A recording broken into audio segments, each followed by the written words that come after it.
before we bring Alan on, I would just like to say a few words about him.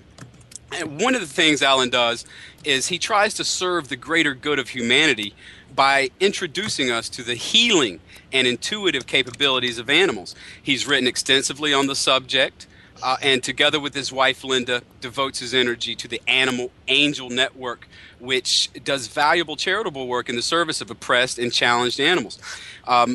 At angelanimals.net, you can find heartwarming educational stories, blogs, and articles. And tonight we'll be taking a look at his compelling and poignant book, A Dog Named Leaf. So, Alan, how are you tonight? Oh, very good. Thank you for having me on your show. Oh, it's certainly my pleasure. We're very glad that you can make it. I'm one thing that springs to mind, first of all, is that a lot of ancient religions and religions that are still being practiced today, they assign different levels to the human soul, and one of those is that we're endowed with an animal soul. What do you think about the animal soul that is in human beings and supposedly connects us to other creatures? What do you have to say about that? Well, I'd like to share with you just some thoughts that I have on that, because I really do believe that, truly soul equals soul. And when it comes down to it, there's something special within each of us and with each animal and within life itself. That's light and sound and beautiful love that just generates from something that, many of us would call spiritual. It could be mystical. It could be something greater. But it's definitely there, and it goes through all life. And when I look at my dog, or I look at an animal in nature, and they look back at me, there's nothing but that connection. The connection is so deep, and the bond is so there. Whether we label it certain things, or whether it comes from a religious tradition or not, there is something within each living creature that is, in my mind, godlike, and that's what we're all trying to strive for in some way in our lives.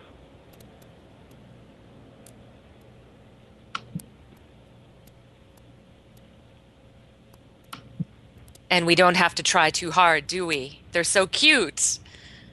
Well, yes, they are cute. But I've been writing books. My wife and I have been writing books now since 1996. Our first book was called Angel Animals: Exploring the Spiritual Connection with Animals. And over and over and over again, we have 15 books now. We're getting stories from people all over these many years, thousands of stories, and so often we get stories, first-hand accounts, when people really do understand the significance of that spiritual connection, that bond. And why this animal? Why now? Why am I having this experience with this one cat, this dog, this bird, this whatever it might be, helping me through this crisis and challenging times in my life, and how I'm helping this animal through what might have been a challenging time in their lives. And often when they realize that it isn't an accident, it isn't just a coincidence, it actually is something at a deeper level, why these two souls were put together, bonded together spiritually to move forward in life together, to learn lessons, spiritual lessons together, and maybe become better, maybe a better dog or a cat through being kinder and gentler with people and not being so fearful or hostile, Right. And maybe for the person to be maybe kinder, gentler, more loving. There's a lot of growth when you work together as a team, both animal and person, moving forward in those experiences. And I really believe that in my heart. I really do, from my experience, that aspect of life we often ignore, but it's truly there, that bonding, that spiritual partnership, so to speak, between humans and animals. Oh, very good. Okay, well, animals, one thing that amazes me about them is they have a supernatural ability to sense things that we humans often cannot. And you'll see, for example, in horses, dogs, cats, they'll right before a storm or an earthquake or a tornado, they'll start getting riled up. They can sense this impending disturbance before human beings can. Isn't that? I just find that to be fascinating and very interesting proof of the animal's deep intuition. Oh, absolutely. I totally agree. The studies have shown that before a tidal wave or before a storm comes in, the animals, if they're able to, head for the hills, so to speak, head inland.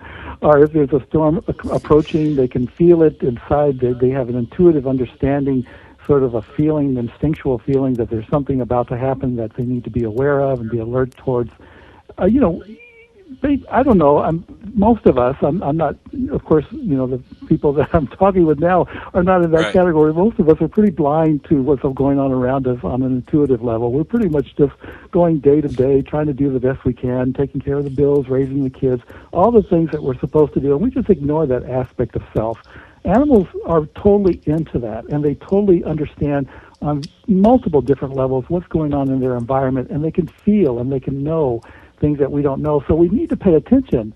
If we see an agitated dog, or if we see something going on with the birds flying a certain direction, or whatever might be happening in our lives, let's pay attention. If we don't have it, maybe pay attention to those animals around us and do and make decisions based on that. Sometimes that would be in our best interest. Absolutely. It's amazing. Like you said, the day-to-day rat race perhaps blunts our own intuition. So it helps to pay attention to your pet because he could be a surrogate for your own psychic ability, your own intuition, and your pet, in fact, can clue you into what's going awry, perhaps. Oh yes, yeah. You know, that's one reason why we use the phrase "divine messengers of love" or comfort, are those spiritual qualities that we tend to not pay that much attention to. I look into a dog's eyes, especially these beautiful creatures that we have as, you know, as our companions and our pets, and I see a lot of spiritual qualities that sometimes we humans tend to ignore within ourselves and don't really build or allow to display. Unconditional love, empathy, spiritual courage to move forward into areas that they have not moved in before because they're not going to let fear rule their lives. All the things that make you a better human being, you can look at an animal and just see it in spades, and you want that.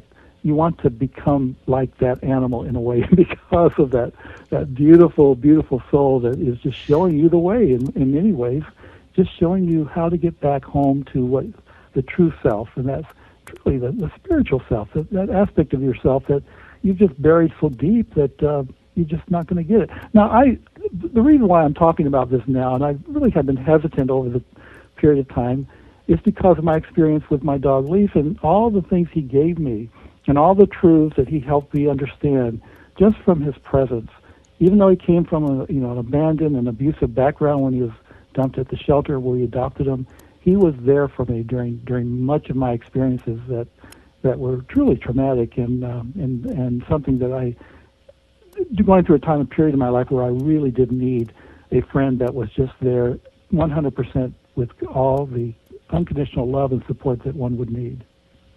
Well, I have to tell you, I also am best friends with the Cocker Spaniel. I hesitate to say that I own him because the question has not been resolved yet, just who owns whom. In a way, he definitely owns me too. And many times in reading A Dog Named Leaf, I found myself getting really choked up. I mean, on several occasions. And I think one of the facets of your relationship with Leaf that really resonated with me was your ability to communicate with him. How did you develop this ability to understand Leaf and for him to understand you? How much time did that take? What was the process of that like? Well, we adopted him from the shelter, and he looked so cute because he just got his little Cocker Spaniel haircut, and he just was about a year old. You know how cute they are when they get their haircuts.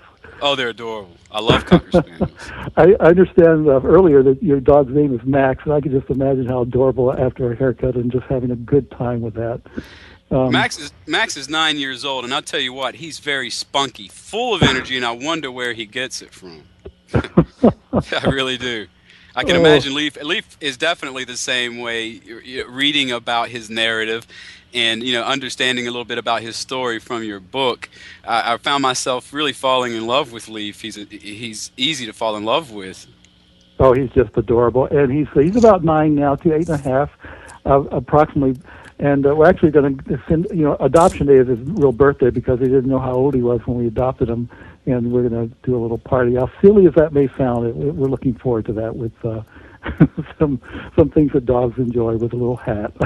It definitely doesn't sound silly at all because Leaf, and anyone who reads A Dog Named Leaf, your book, will definitely understand this and see what I'm talking about. But Leaf helped you through a very scary and dangerous part of your life, didn't he?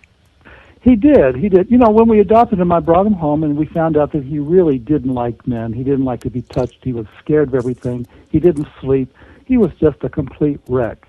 And normally, you know, some people might think, well, why did you keep him? Well, because we told him when we adopted him that he was going to be coming home, and that was going to be it. He was going to stay there, and he's going to be with us. So I worked with him. I took him out in the middle of the night trying to make sure. This is like Minnesota winter, so it was like very, very cold.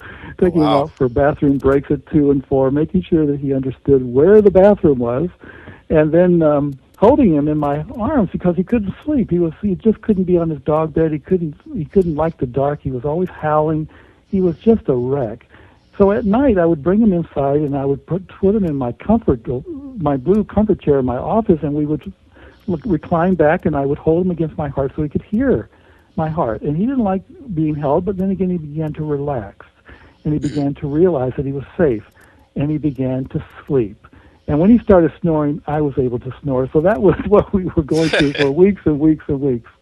And finally, he began to build a little bit of trust in me. And I began to build trust in him. And, you know, those evenings and nights when I would do that, and I would comfort him, and I would tell him that he's loved, and this was going to be his home forever, and no matter what, he was safe. I would also do a chant in order to help relieve some of the stress both in me and in him. And it was a chant with the word Hugh, H-U, and I would just go, Hugh, Hugh. And I would sing it to him in a nice long breath, and he would just relax and enjoy it. He would lick my nose, which he didn't like to do. He didn't like men at all at the time, but he began to realize he was safe and he was going to be okay. Well, you know, during this time period, what surprised me is that I started having some really bad dizzy spells. And I was, you know, I thought it was an inner ear infection, but, you know, for those of us who are married, the wives always tell you when to go to the doctor when you have to, so I had to go and get a checkup to make sure everything was all right. Well, I went, and they found that, you know, there was nothing that they could find, so the doctor gave me an appointment with another doctor to get some brain x-rays just to be on the safe side, even though he said this would not have been a symptom for anything other than just maybe just some ear infection that we couldn't find. So I did that, and I went to the office one day thinking everything was fine because the dizzy spells went away, and I got a call from the doctor, and this is, you know, I'm already sleep deprived. Leaf is beginning to grow trust in me. He was beginning to feel like he was home and everything was safe and we were all good. And the doctor on the phone said, Alan, you know, we have some test results back from your x-rays. You have an unruptured brain aneurysm. Oh, scary stuff. It is. I was always healthy. I was always pretty much a healthy guy, pretty much doing the things I need to do, never feeling like I would ever have to depend on others. And my father was a stroke victim at an early age, so I knew what it was like to have brain damage and have to depend on others and no longer be independent, and that really scared me. I asked him where it was because I didn't really understand it when he first said that, and he said, well, it's in your brain? You know, he had me put my finger on my forehead and says, about an inch deep there, and you're going to have to get it taken care of. So I took down the information, and I thanked him for calling, even though I was still in denial. And I went in the hallway and really had sort of an emotional breakdown. I thought about Leaf and all his howling at night. And his face was in my head, and I was thinking about him and thinking about, I really know what he feels like. I really know what it feels like to be alone and to feel scared and to start howling, just to be telling the universe, why is this happening now? Now, for those who might not know, an unruptured brain aneurysm is actually sort of, imagine a garden hose that's sort of bowing out in the middle and is about to explode, releasing all the water, except in the brain, that garden hose would be a blood vessel, correct? Yes. Okay. So this is a mortal type of situation where you're facing the Reaper there, and Leaf was what seems to me is that your experience with your exposure to this mortality seems to strike a parallel with the abuse or the oppression, the adversity that Leaf had to suffer. Would you say that formed sort of a linkage or a bond or common experience between you two? And would that in fact bring about some of the benefits that Leaf has brought into your life, that linkage of shared adversity? Exactly right. Shared adversity. He came from an abusive background. He was fearful. He didn't trust people.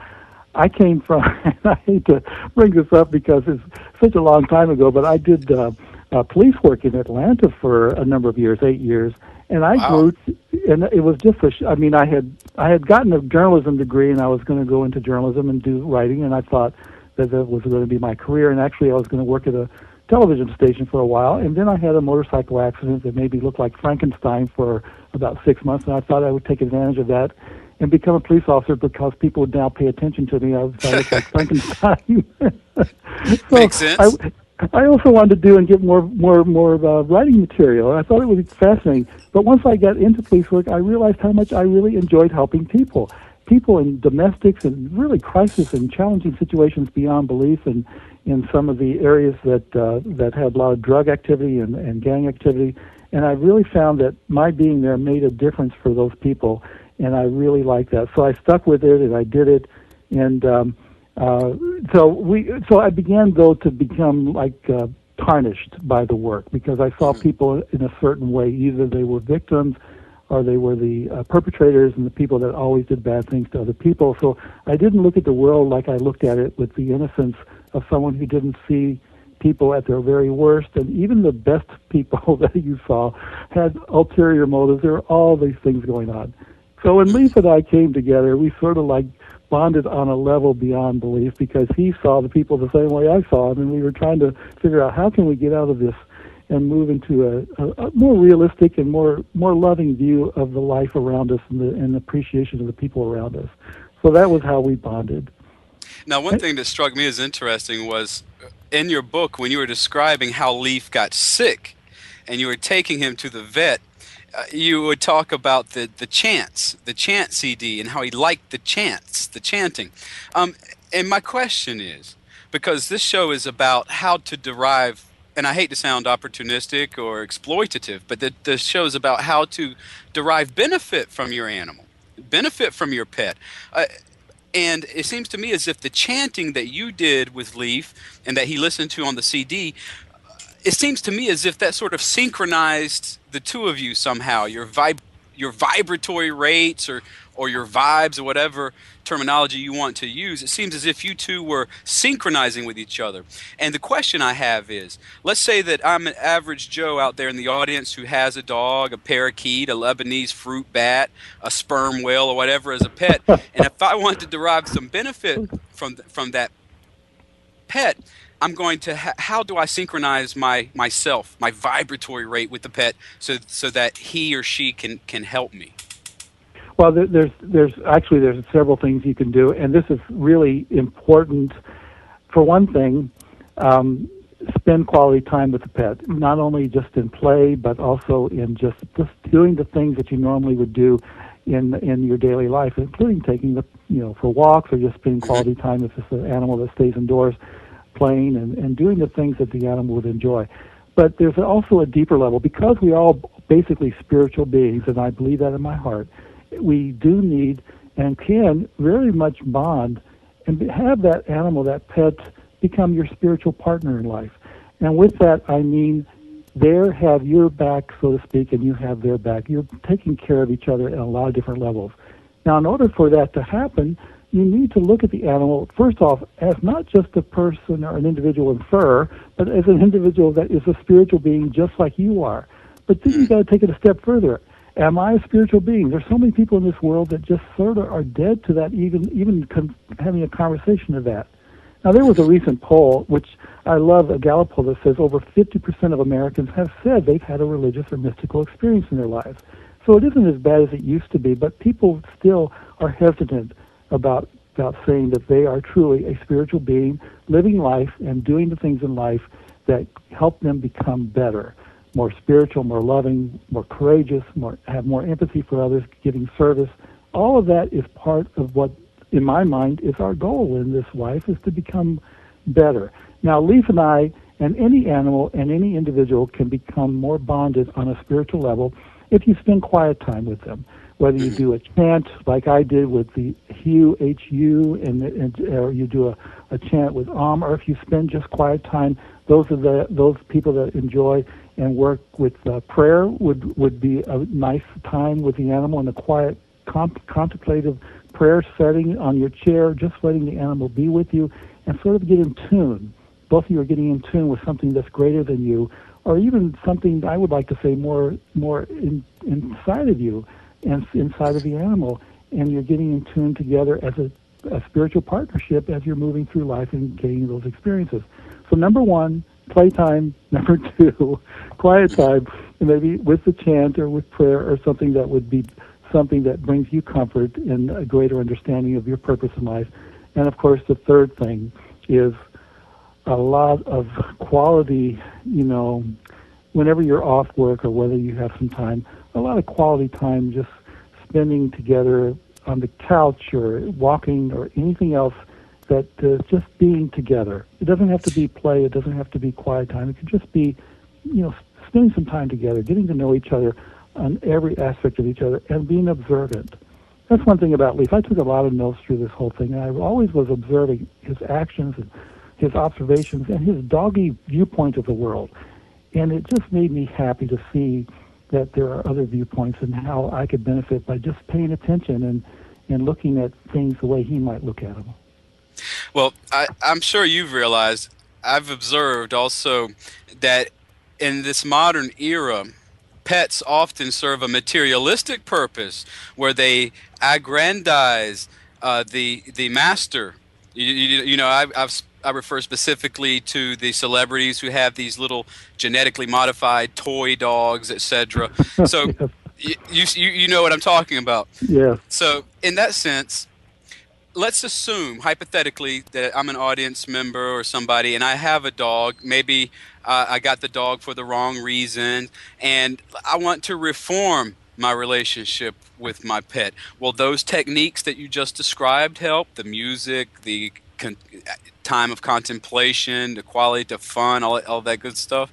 Is there a way to make up for the lost ground if I've been a less than stellar pet owner? There's always ways of making up for lost ground. I've done that many times in my life, and I'm glad I'm doing the attempts at making up for lost ground. If you really do want to form a deeper, more loving relationship with your pet, do those three things. But one thing you could also do is look at the pet not just as a dog or cat or another animal, but as an individual, a being that thinks, that is aware, that is completely capable of making decisions on their own.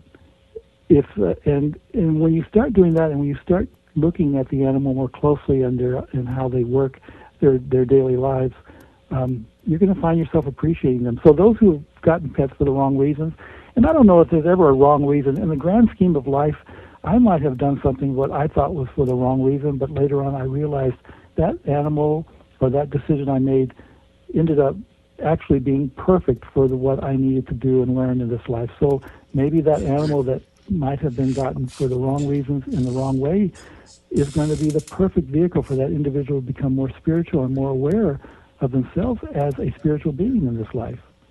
Ah, very good point. There's a certain fatedness when two animals, including a human and a canine or a feline or whatever, cross paths, right? Absolutely. Why this dog? Why this cat? Why now? If you look at your life and see what's going on in your life at that moment, you may be able to discover why now. It's not a coincidence.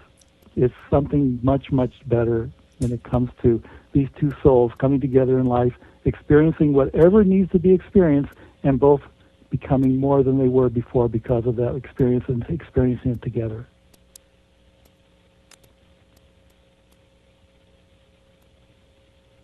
One of the things I wanted to mention, if it's okay. Oh, sure, absolutely. Yeah. And a dog named Leaf, one of the things that really was important to me was that he tended to be, and I know sometimes this sounds a little wild, but he tended to be both physically with me and also on a deeper level in my dreams.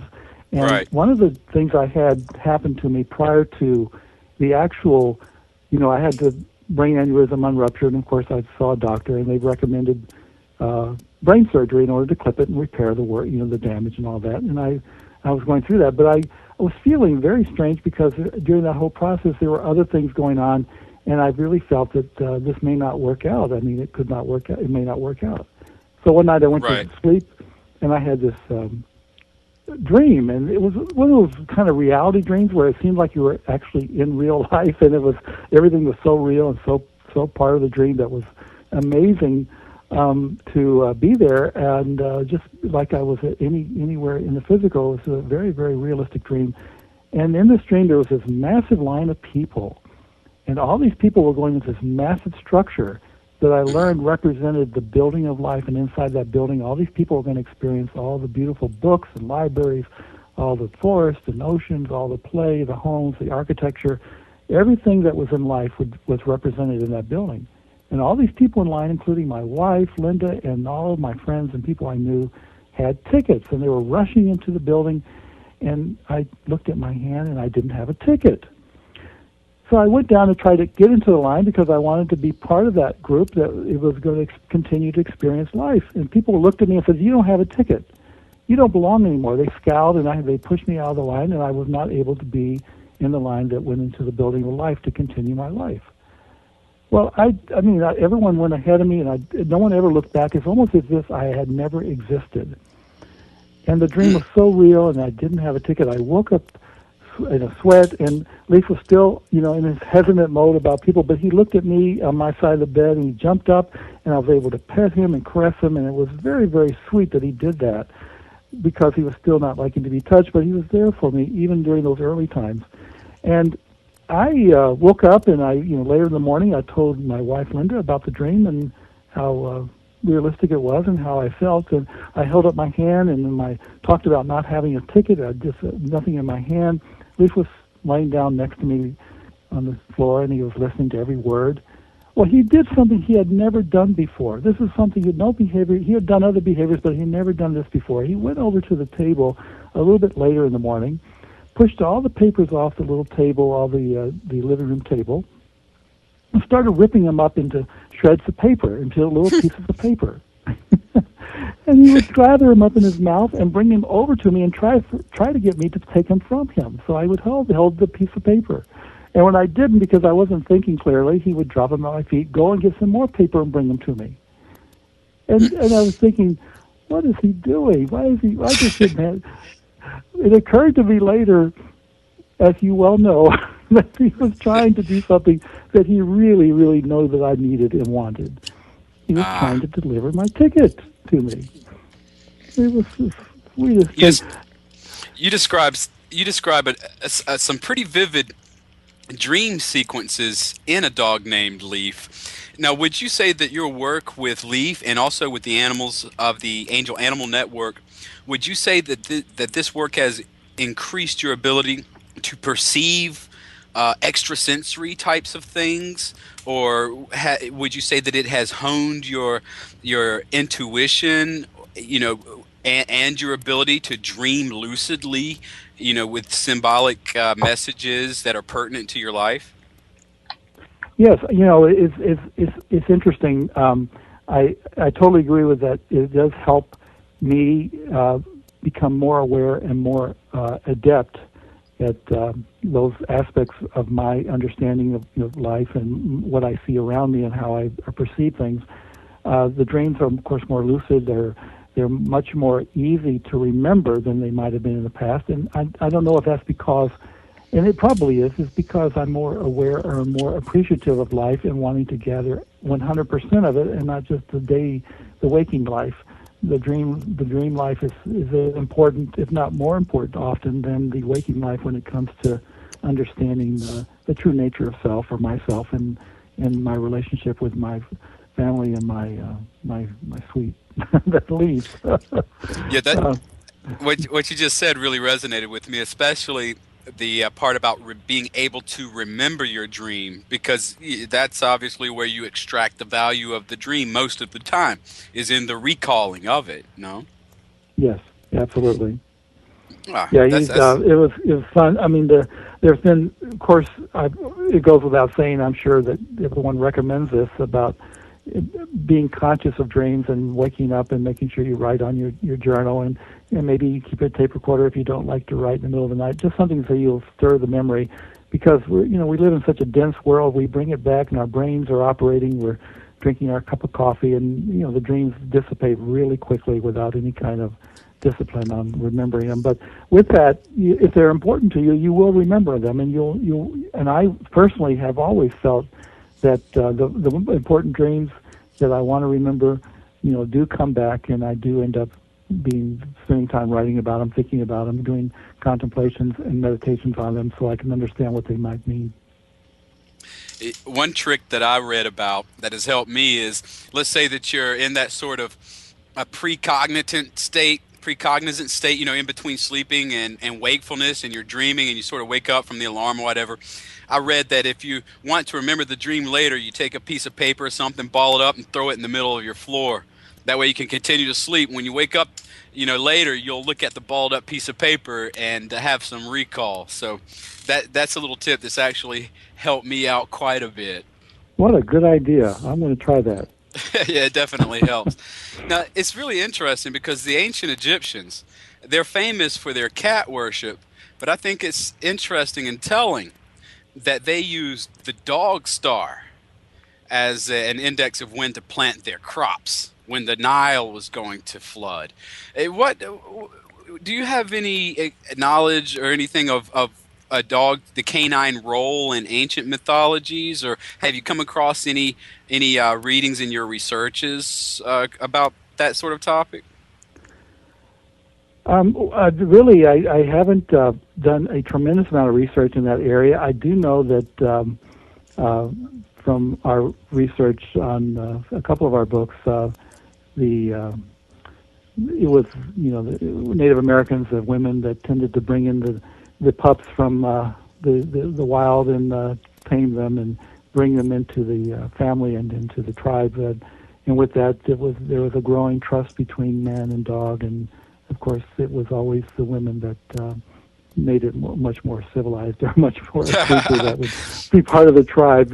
And that was something that grew and became something that we know now as our domestic dogs.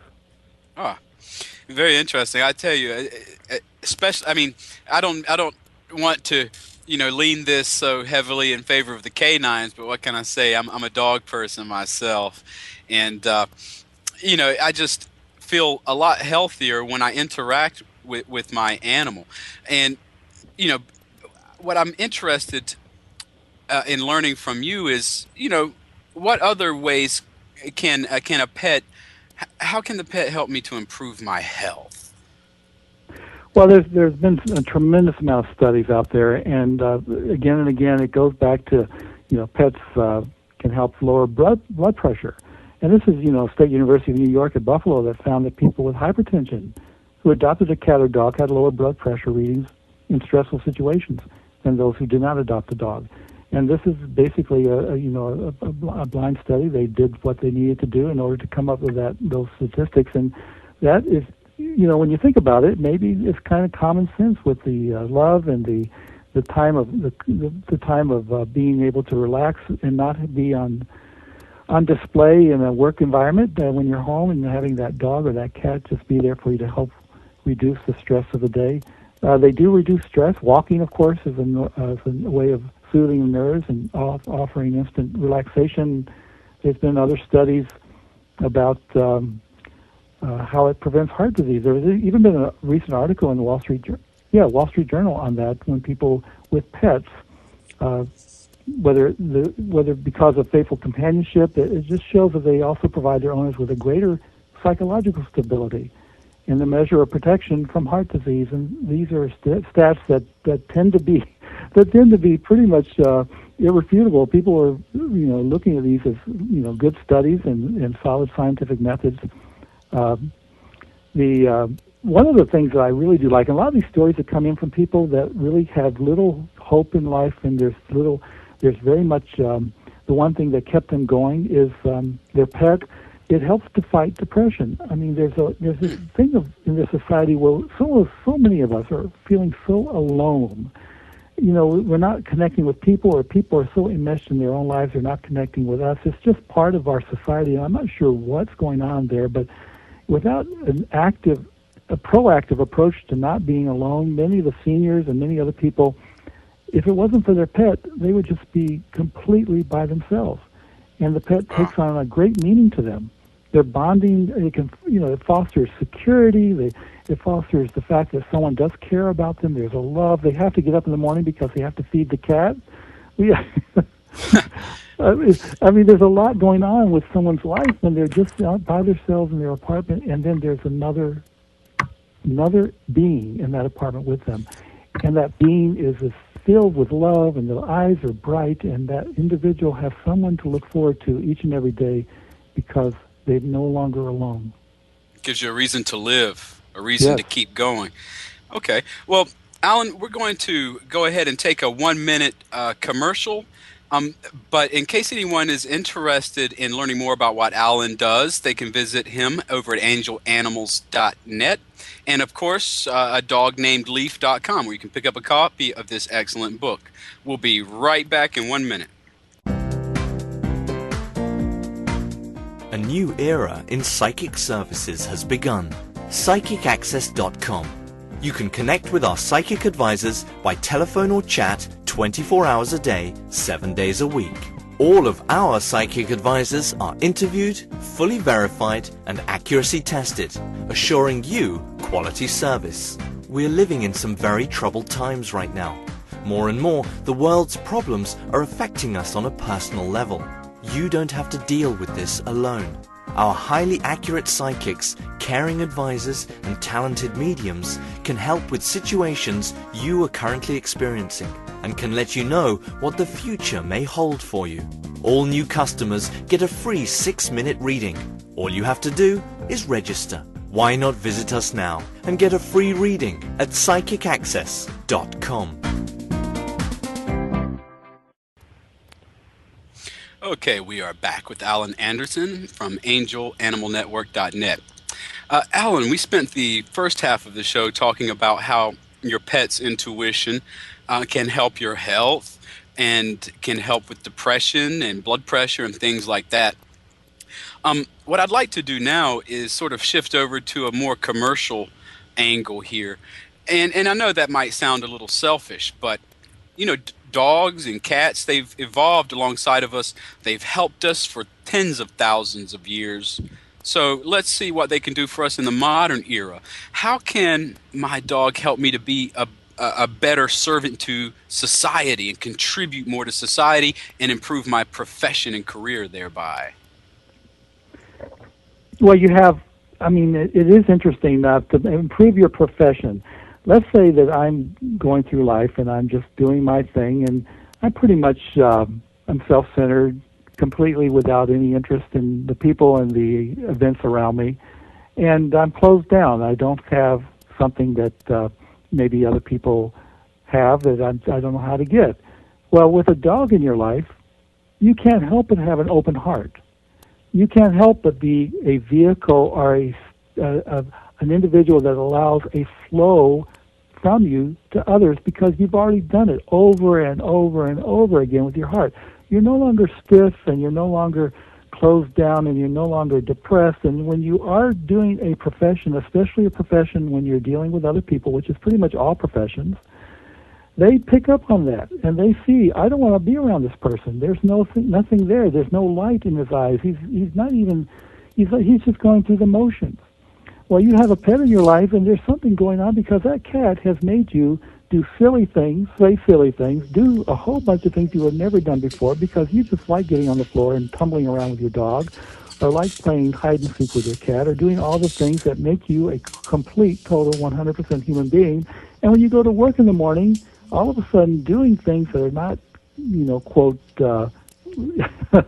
not to be ridiculed, it's not exactly off the limb anymore. They can see you're more open, more free with your words. You're able to just touch people and talk with people and open up your eyes and have the light and the flow and the feeling of goodwill and love for others because you've seen it over and over again and felt it over and over again with your animal. So it's not.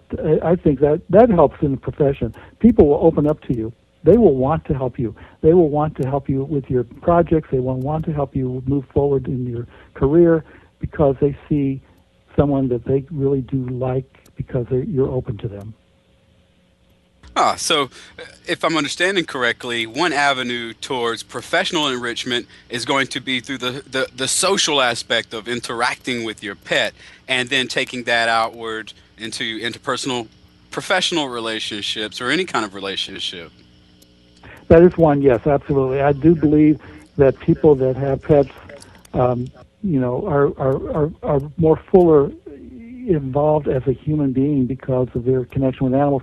We're living in an urban environment, and from your experiences, I'm sure, that very often we just don't connect with nature anymore. We don't have the time to walk through the trails and beautiful, birds and the wildlife. We don't have the time, or we don't think we have the time to do the things that are in our best interest, which is to connect with nature on occasion. And maybe that only connection that we have with that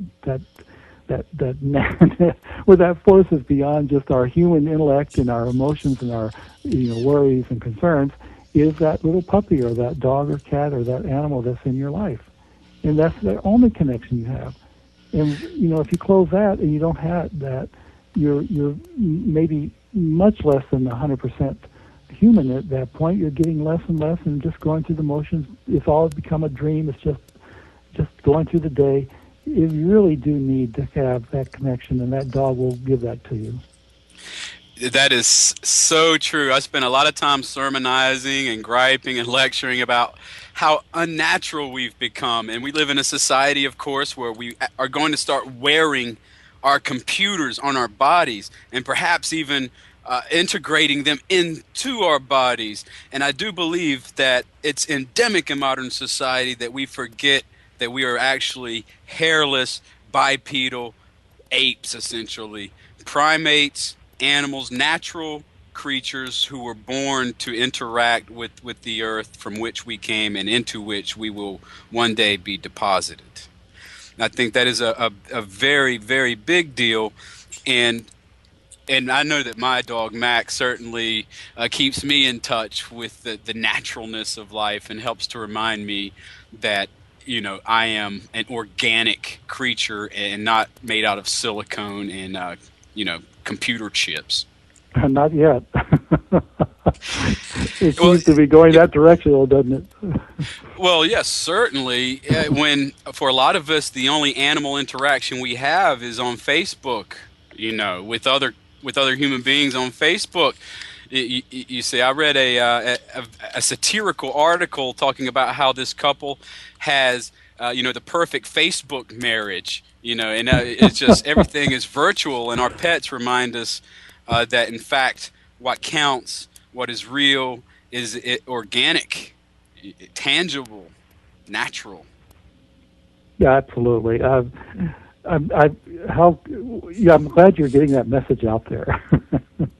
It's an important one, and I think the paradigm for that are the indigenous peoples. Especially you see in the westerns where the Indians, the indigenous Americans, they have names like Running Bear and Wolf That Frolics or what have you.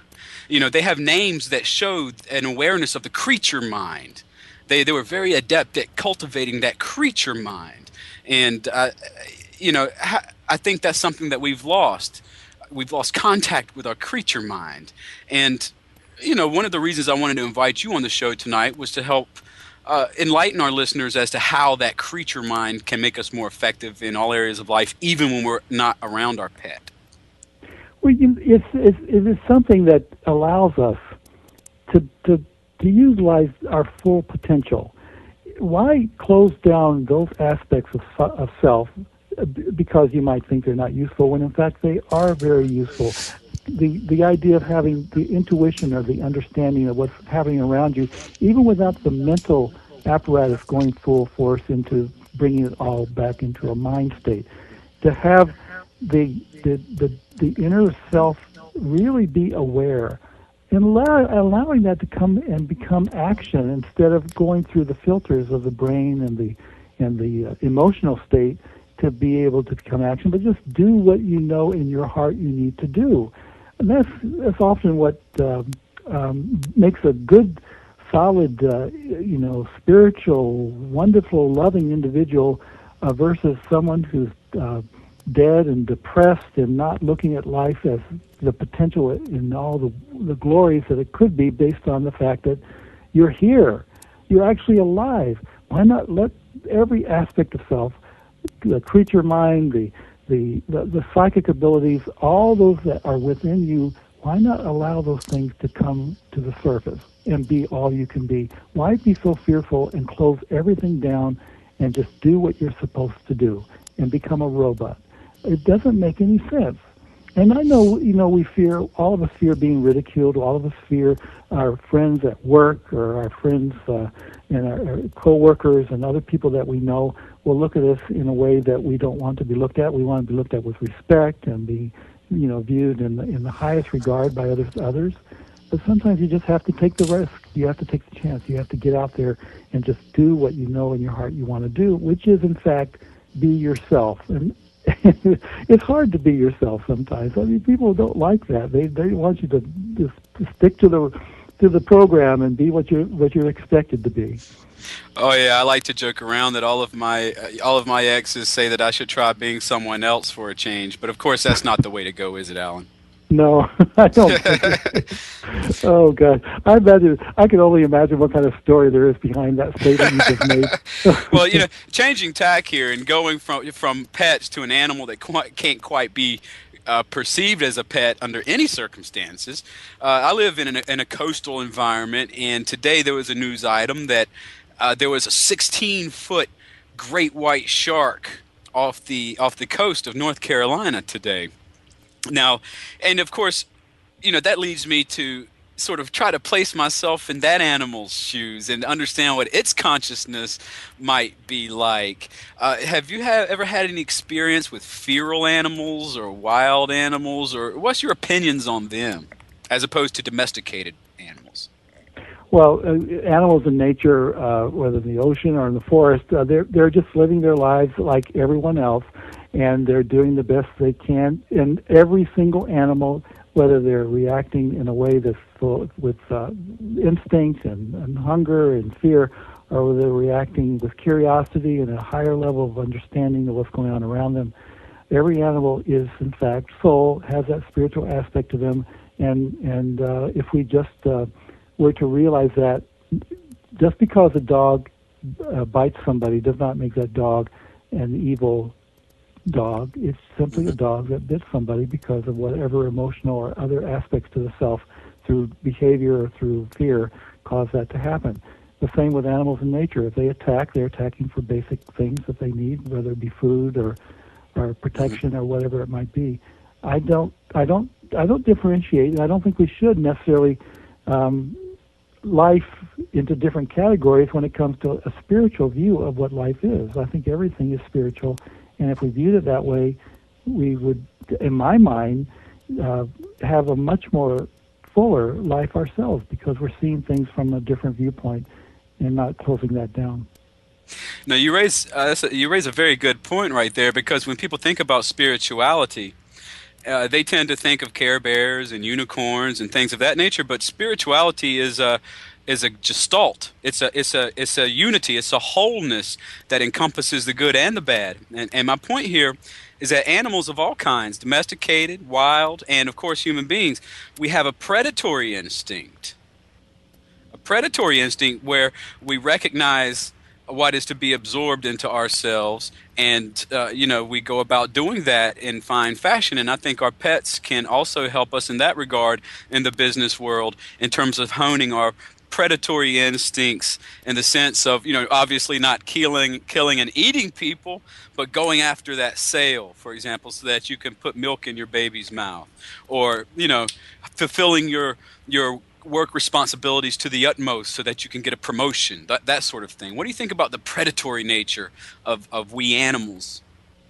That's absolutely true. And, it is, in fact, something that we've observed in Leaf, that he uses strategy when he wants something.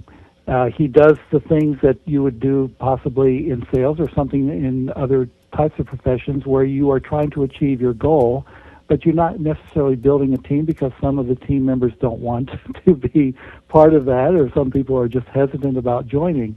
And when we're watching Leaf, he does tend to be persistent if he wants something, but he also takes different tactics to get different results. I came into daycare one time. This is a while back. He was still pretty young, and he was in a room, and all these dogs that were normally very docile were running around and having a blast. And a couple of men came up to me and said, is that your dog? I said, yeah, that's Leaf. He said, he's really the one, he's the party planner in there. He went in there and everyone was docile. So he threw a ball in one, got one up and running. He went over to another and got him going because he had a stick that he was going to put in front of him. And he went to another dog and he pushed him a little bit. And finally, all these different dogs were just playing and running and having a great time, all because of the different strategies that Leaf used for each individual to get them to do what he wanted them to do, to have some fun. And these two guys were so funny. They were just watching and laughing because they saw all of his different methods of basically achieving his goal. So I guess what I learned from that was that when I want to achieve a goal, whether professional or otherwise, they're all individuals. And each individual that you want to be on your team or want to help you achieve your goal needs a different strategy in communication, in giving them the benefits and making sure the benefits are aligned with what they individually would like to have as a benefit, and then moving forward with that. So you just observe your dog. Just really look at your dog. Look at your cat. See what they do, and you can really kind of carry it over to your own life. Very good. Well, unfortunately, Alan, this brings us to the conclusion of our interview. We've run out of time. I want to thank you for coming, and I hope you'll give Leaf a big hug and a big kiss for me. Oh, I sure will. His story really was an inspiration to me. I enjoyed reading about Leaf. He's very special. Oh, thank you. Thank you, Alan. Thank you very much, and have yourself a great night, okay? I sure will. Thank you. Thank you. Hello, my name is Res Miranda. If you're having relationship, career, or life issues, I'm inviting you to experience what it's like to have access to professional, highly accurate psychics and spiritual advisors you can trust to care and help you. Register now to get your free 60-minute reading by telephone or chat. Get answers, get access, psychic access, 24 hours a day, 7 days a week. PsychicAccess.com. The bond is so there. Whether we label it certain things or whether it comes from a religious tradition or not, there is something within each living creature that is, in my mind, godlike, and that's what we're all trying to strive for in some way in our lives.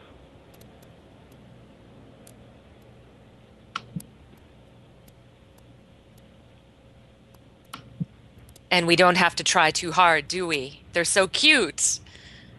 Well, yes, they are cute, but I've been writing books. My wife and I have been writing books now since 1996. Our first book was called Angel Animals: Exploring the Spiritual Connection with Animals, and over and over and over again, we have 15 books now. We're getting stories from people all over these many years, thousands of stories, and so often we get stories, first-hand accounts, when people, really do understand the significance of that spiritual connection, that bond, and why this animal, why now, why am I having this experience with this one cat, this dog, this bird, this whatever it might be, helping me through this crisis and challenging times in my life, and how I'm helping this animal through what might have been a challenging time in their lives.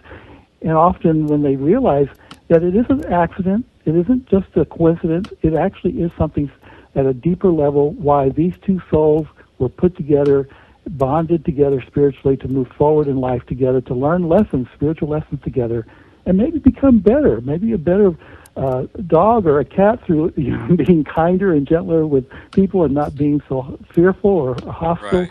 and maybe for the person to be maybe kinder, gentler, more loving. There's a lot of growth when you work together as a team, both animal and person, moving forward in those experiences. And I really believe that in my heart. I abandoned an abusive background when he was dumped at the shelter where we adopted him.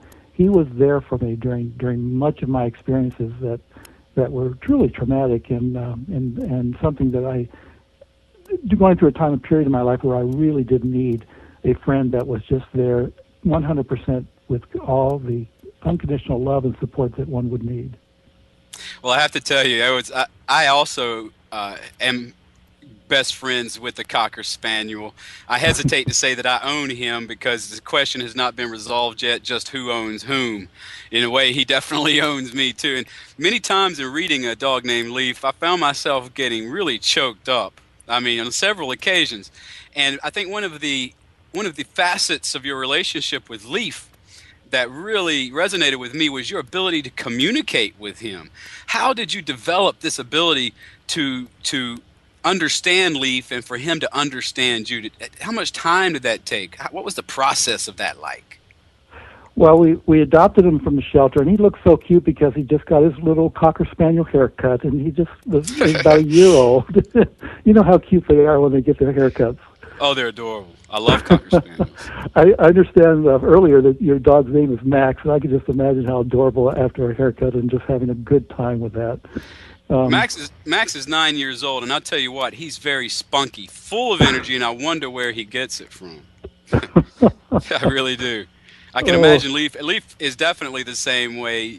Reading about his narrative and understanding a little bit about his story from your book, I found myself really falling in love with Leaf. He's easy to fall in love with. Oh, he's just adorable, and he's about 9 now to 8.5, approximately, and our lives. Let's pay attention. If we don't have it, maybe pay attention to those animals around us and do and make decisions based on that. Sometimes that would be in our best interest. Absolutely. It's amazing. Like you said, the day-to-day rat race perhaps blunts our own intuition. So it helps to pay attention to your pet, because he could be a surrogate for your own psychic ability, your own intuition.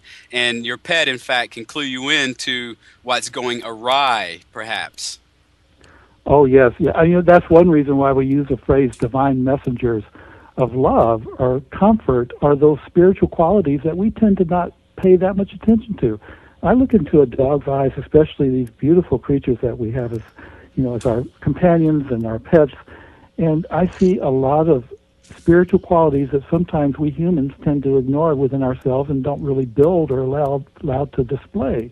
Unconditional love, empathy, spiritual courage to move forward into areas that they have not moved in before because they're not going to let fear rule their lives. All the things that make you a better human being. You can look at an animal and just see it in spades, and you want to become like that animal in a way because of that beautiful, beautiful soul that is just showing you the way in many ways, just showing you how to get back home to what the true self, and that's truly the spiritual self, that aspect of yourself that you've just buried so deep that you're just not going to get it. Now, the reason why I'm talking about this now, and I really have been hesitant over the period of time, is because of my experience with my dog Leaf and all the things he gave me and all the truths that he helped me understand just from his presence, even though he came from Before we bring Alan on, I would just like to say a few words about him. And one of the things Alan does is he tries to serve the greater good of humanity by introducing us to the healing and intuitive capabilities of animals. He's written extensively on the subject, and together with his wife Linda, devotes his energy to the Animal Angel Network, which does valuable charitable work in the service of oppressed and challenged animals. At angelanimals.net, you can find heartwarming educational stories, blogs, and articles. And tonight we'll be taking a look at his compelling and poignant book, A Dog Named Leaf. So, Alan, how are you tonight? Oh, very good. Thank you for having me on your show. Oh, it's certainly my pleasure. We're very glad that you can make it. One thing that springs to mind, first of all, is that a lot of ancient religions and religions that are still being practiced today, they assign different levels to the human soul, and one of those is that we're endowed with an animal soul. What do you think about the animal soul that is in human beings and supposedly connects us to other creatures? What do you have to say about that? Well, I'd like to share with you just some thoughts that I have on that, because I really do believe that truly soul equals soul. And when it comes down to it, there's something special within each of us and with each animal and within life itself. That's light and sound and beautiful love that just generates from something that, many of us would call spiritual. It could be mystical. It could be something greater. But it's definitely there, and it goes through all life. And when I look at my dog or I look at an animal in nature and they look back at me, there's nothing but that connection. That connection is so deep. I really do, from my experience, that aspect of life we often ignore, but it's truly there, that bonding, that spiritual partnership, so to speak, between humans and animals. Oh, very good. Okay, well, animals, one thing that amazes me about them is they have a supernatural ability to sense things that we humans often cannot. And you'll see, for example, in horses, dogs, cats, they'll right before a storm or an earthquake or a tornado, they'll start getting riled up. They can sense this impending disturbance before human beings can. Isn't that? I just find that to be fascinating and very interesting proof of the animal's deep intuition. Oh, absolutely. I totally agree. The studies have shown that before a tidal wave or before a storm comes in, the animals, if they're able to, head for the hills, so to speak, head inland. Or if there's a storm approaching, they can feel it inside. They have an intuitive understanding, sort of a feeling, instinctual feeling that there's something about to happen that they need to be aware of and be alert towards. I don't know. Most of us, I'm not, of course, the people that I'm talking with now are not in that Right. category. Most of us are pretty blind to what's going on around us on an intuitive level. We're pretty much just going day to day, trying to do the best we can, taking care of the bills, raising the kids, all the things that we're supposed to do, and we just ignore that aspect of self. Animals are totally into that, and they totally understand on multiple different levels what's going on in their environment, and they can feel and they can know things that we don't know. So we need to pay attention. If we see an agitated dog, or if we see something going on with the birds flying a certain direction, or whatever might be happening in our